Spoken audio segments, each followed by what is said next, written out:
जे काही आपण हीट ॲड करता त्या हीट ॲड केल्यामुळे टेम्परेचर इन्क्रीज होईना, मग ते एनर्जी लूज व्हावं लागते, तर वर्क डन होऊन एनर्जी आपोआप लूज होऊन जाते आणि टेम्परेचर कॉन्स्टंट मेंटेन राहते. एक्झाम्पल जर द्यायचं असेल, जेव्हा आईस मेल्ट होते, मी एका बाउलमध्ये आईस ठेवलो आणि खालून हीट प्रोव्हाइड करायला बर्नरनं. तुमच्या माहितीसाठी टेम्परेचर राईज होईना इथं, हीट तर भेटायली, हीट ॲड व्हायली या सिस्टममध्ये, बट हीट ॲड व्हायलेली चालली कुठं? टेम्परेचर राईज होईना चाललंय. ते हीट जे ॲड व्हायली ते कुठे युटिलाइज व्हायली? आईसला वॉटरमध्ये कन्व्हर्जन करण्यासाठी यूज व्हायली. आईस जेव्हा मेल्ट होऊन वॉटरमध्ये कन्व्हर्जन होते तेव्हा त्या आईसचं किंवा पाण्याचं टेम्परेचर कॉन्स्टंट राहते, लक्षात असू द्या. Melting of ice, melting of ice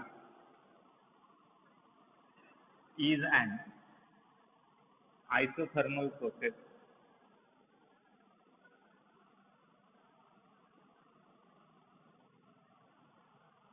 Melting of ice is an isothermal process.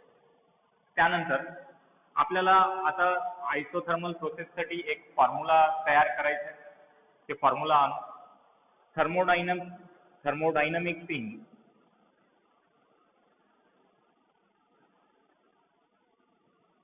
isothermal process.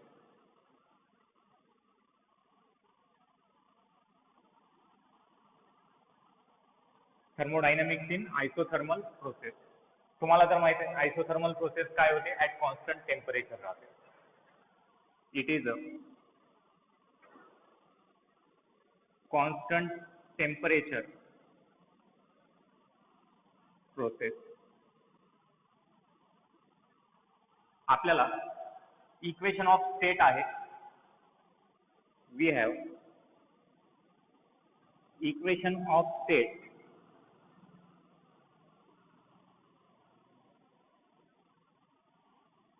For ideal gas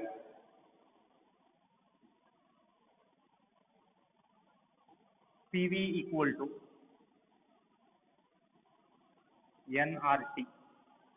हे काय आहे? बॉइल्स लॉ आहे. याला PV इक्वल टू कॉन्स्टंट म्हणू शकता आपण.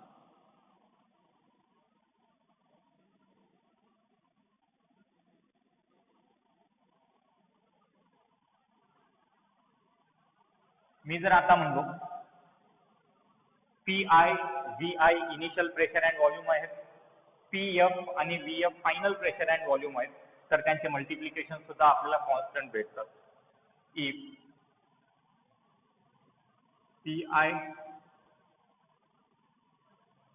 VI are initial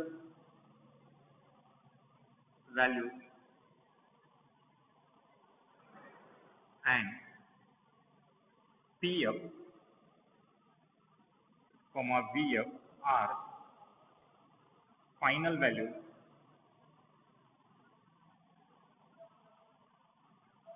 of pressure and volume then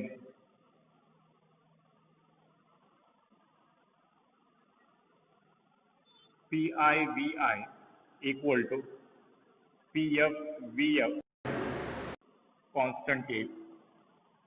pressure आणि व्हॉल्यूमचं मल्टिप्लिकेशन येईल constant according to the Boyle's law. कारण इक्वल टू nRT आहे, टी तर कॉन्स्टंट आहे, म्हणून PI VI आपल्याला इथं कॉन्स्टंट मिळून जाईल. आता मी एक थर्मोडायनामिक प्रोसेस गृहीत धरतो जिथं व्हॉल्यूम एक्सपांड व्हायला, इनिशियल व्हॉल्यूम आणि फायनल व्हॉल्यूम, तेव्हा वर्क डन काय होते ते समोरचं प्रोसिजर बघू आपण. एवढं लिहून घ्या. चला,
consider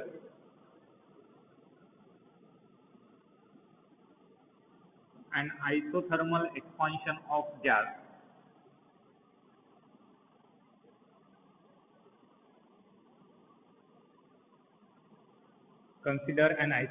expansion of gas whose initial volume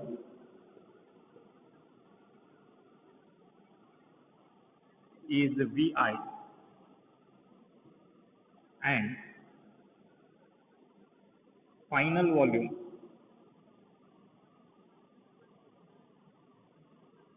is Vf and final volume is Vf.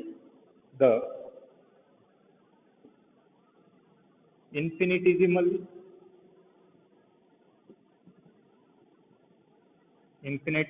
small work done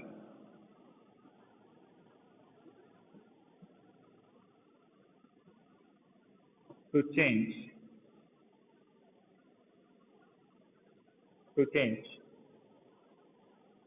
the volume is dW equal to PdV. हे स्मॉल वर्क डन लहान व्हॉल्यूम चेंज करण्यासाठीच आहे. जर टोटल वर्क डन आपल्याला पाहिजे असेल to change the volume from VI to VF, the total work done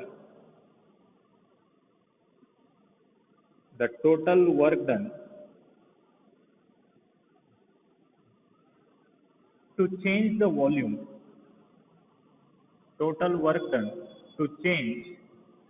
volume from VI to VF is W is equal to integration of dW VI VF. तुम्ही V1 to V2 पण consider करू शकता. VI to VF dW च्या जागी येईल PdV. तुम्हाला तर माहित आहे, but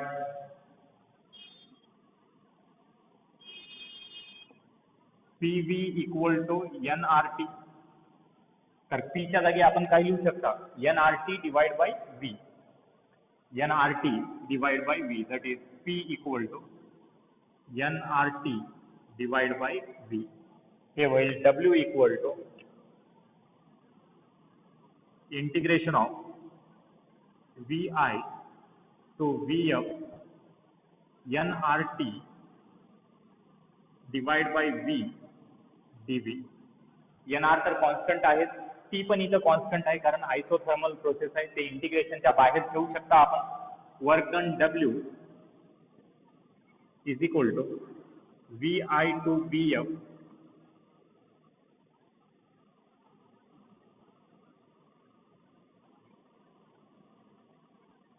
dV divide by V. V तर आपला व्हेरिएबल आहे तुमच्या माहितीसाठी. 1/x dx जर असेल तर त्याचा इंटिग्रेशन येते log x. 1/x dx असेल तर त्याचा इंटिग्रेशन येते log x. Similarly dV by V जर असेल तर त्याचा इंटिग्रेशन येते log V. त्याचा इंटिग्रेशन येते log V.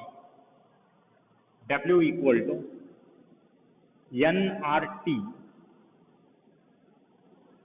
log V. आणि लक्षात असू द्या, इथं आता इथून विद्यार्थ्यांना कन्फ्युजन सुरू होते. मॅथमॅटिक्स मध्ये जे आपण लॉग यूज करता आणि फिजिक्स मध्ये जे आपण लॉग यूज करता, या दोन लॉग्स मध्ये फरक आहे. मॅथमॅटिक्स आणि फिजिक्सच्या लॉग मध्ये स्लाइट डिफरन्स आहे. एक आहे मॅथमॅटिक्स मध्ये जे लॉ यूज करतात ते आहे नॅचरल लॉगरिथम, नॅचरल लॉग. त्याला फिजिक्स मध्ये आपण LN न डिनोट करतात. मॅथमॅटिक्स मध्ये जे लॉग येईल त्याला आपण नॅचरल लॉग म्हणता. ऍक्च्युअली फिजिक्स मध्ये LN न डिनोट करता. ऍक्च्युअली ते राहते एक व्हेरिएबल आहे suppose x, log x to the base e. Actually ते काय राहते, log x to the base e. आणि फिजिक्स मध्ये आपण जेव्हा लॉग टेबल यूज करता तिथं तुम्ही कधीही बघा टू द बेस 10 राहते. त्याला आपण जनरल लॉग म्हणतात. जनरल लॉग किंवा कॉमन लॉग ही म्हणता येईल. जनरल लॉग किंवा कॉमन लॉग. त्याला इथं असं log F two the base 10 ते राहते log F two the base 10. कधी लक्षात असू द्या, लॉग दोन प्रकारचे राहतात. मॅथमॅटिक्समध्ये आपण नॅचरल लॉग यूज करता, त्याला म्हणाय आपण लॉगच म्हणता, पण ऍक्च्युअली ते नॅचरल लॉग राहते. फिजिक्समध्ये जेव्हा ते युटिलाइज होते एल एन डिनोट करता आपण. ऍक्च्युअली एल एन ची व्हॅल्यू काय राहते, log x to the base e. आणि फिजिक्समध्ये जे लॉग येते log x to the base 10 राहते. हे कॅल्क्युलेशन इंटिग्रेशनचे आहेत. म्हणजे कुठले आहेत हे कॅल्क्युलेशन, मॅथमॅटिकल कॅल्क्युलेशन्स आहेत. हे जेव्हा याचा आन्सर येते log V to the base E येते. Actually log V to the base E येते. Initial volume V I, final volume V F. Initial volume V I, final volume V F. N R T log VF upper limit minus lower limit.